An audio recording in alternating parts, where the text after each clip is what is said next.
Part 1. The Sailor. His eyes fluttered open to the gentle sound of the creaking wooden floor. He sat up as his eyes and senses adjusted slowly to the dark, warm, familiar air of the cabin.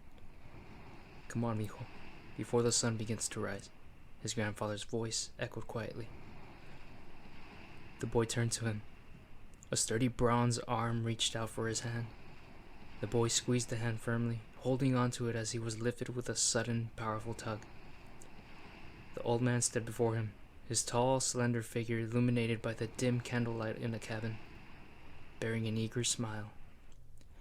His smile burned brighter, and for an instant, the light in his eyes burned hotter than the flame of the candle, flickering with life as he said, "Today's the day we go out to the Isla Perdida." The flame flickered in his eyes. The lost island. He opened his eyes once again. They were wide open, as they had been in the dream. He rose from his bed, and his toes kissed the cold wooden planks beneath him. The wood groaned under the weight of his body, and though his motion stopped, the creaking of the aged wood had not ceased, for he was not at the cabin he grew up in. He walked out of his cabin, listening to the boat's complaints as he stretched and took a breath of air. The cold, nostalgic flow of the ocean breeze flooded his lungs and brushed past him as he walked. He sat alone, staring at the infinite stars that were painted on the dark horizon. His grandfather's voice echoed, "Las sirenas. The sirens are the memories and pain one feels after leaving home, after leaving hogar." The words played over and over in his mind like a haunting melody. The young man reached for his coat and forced his thick, worn boots onto his feet. They were warm, but cold to the touch where his socks had been perforated. He was missing something that kept him warm. Ausencia was what his grandfather would say to describe the feeling. Absence. It felt much greater knowing he faced the sea alone. The young man carried himself like a wave coming into the shore. He held a map in his hand, a sextant in the other, a pencil between his lips, and his brass pocket watch dangled from his coat. It was dark. The sun had yet to fully rise, but its golden blood was beginning to ooze into sight. The wind was cold and brooding, and the water's fragile tranquility stood as an omen of war. He looked up to the sky, gazing upon each celestial body and the intricate lines that his imagination connected between them.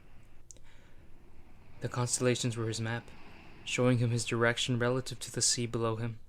He noted his elevation and raised his sextant to the horizon, turning the knob precisely, taking every split second into account as he peeked at his pocket watch, listening to the comforting tick of its heart when he couldn't, and his pencil scribbled and jostled above the parchment he had carried with him.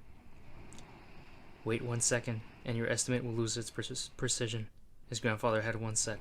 "Be precise, be quick, be like the barracuda, strike fast, rápido, fast with your pen and faster with your eyes," his grandfather exclaimed.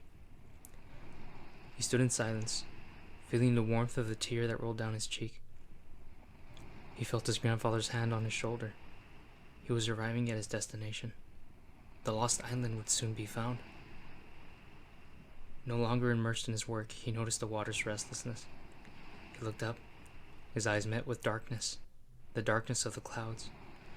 The grand, ominous looming mass had taken him by surprise. Had it always been there? He fumbled to put away his equipment and navigation instruments. The oncoming storm was an ambush.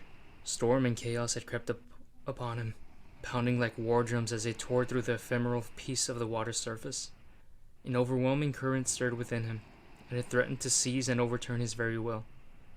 He was close to his dream, and as he saw nothing ahead of him, his doubt crept in like the black clouds that floated above him. The moment of truth arrived. His heart sank. He stood at the edge of the boat, fearing the vast divide before him. The water clashed viciously, and with thirst for blood as its voice chanted with killer intent. He began to think that maybe he was the one who was lost. Was his grandfather's dream never meant to be found? Or was it nothing but an old man's foolish imagination? He thought. A bolt of searing hot blue struck the waters, and the roar of the heavens bellowed a cry for battle. The ocean can seem to be cold and unforgiving, but if you learn to listen to it and hear its words, It's much warmer than you could ever think it to be, he whispered under his breath. In many ways, the ocean is like the desert. It makes you think there's something ahead. It makes you believe that something is there, when it isn't. But despite this, the ocean is an ocean, and will never be a desert because it has water. His eyes swelled as tears broke out from his weary eyes. And water always leads to life. Time stopped. His breath slowed, and before him was his grandfather, running his hand through the cold, dark seawater. The waves crashed against the hull of the ship, ramming ceaselessly to capsize it. It punched and slammed powerfully and without mercy. He closed his eyes, feeling the burn and sting of the salt against his skin, but then, silence. His heartbeat pounded in his ear and his lungs burned as he grasped for air. He opened his eyes and for a single moment achieved clarity, and though it was for a moment, he saw his fate. He pulled the ropes of his own destiny, let go of the doubt and fear that clawed and fought to capsize him, and pressed forward. He pulled the ropes and adjusted the sails with fervor and strength, and his hands maneuvered dexterously over the thick threads as he waited patiently for the right moment. A breeze caressed his arm, then it coursed through his veins. He pulled. The sails shifted, captivating the powerful wind that would have been fatal. He danced a waltz of hope and passion with death itself. The boat groaned under the pressure of the merciless winds as it slammed against the hull, shaking the mast with its sudden, powerful flurries. He braced himself, knowing he had done the best he could. "It is finished," he whispered. His eyes fluttered open at the subtle sound of the creaking wooden floor. He sat up, his eyes and senses adjusting slowly to the light of the sun, and he felt the cool, familiar air of the ocean breeze. A memory came to him. "Come on, mijo. Perhaps we'll find it tomorrow. The sun is starting to fall." He stood up, shaken by the moments before, and looked beneath his feet. The ship was intact, miraculously, and there were grains of white gold scattered across the deck. Sand.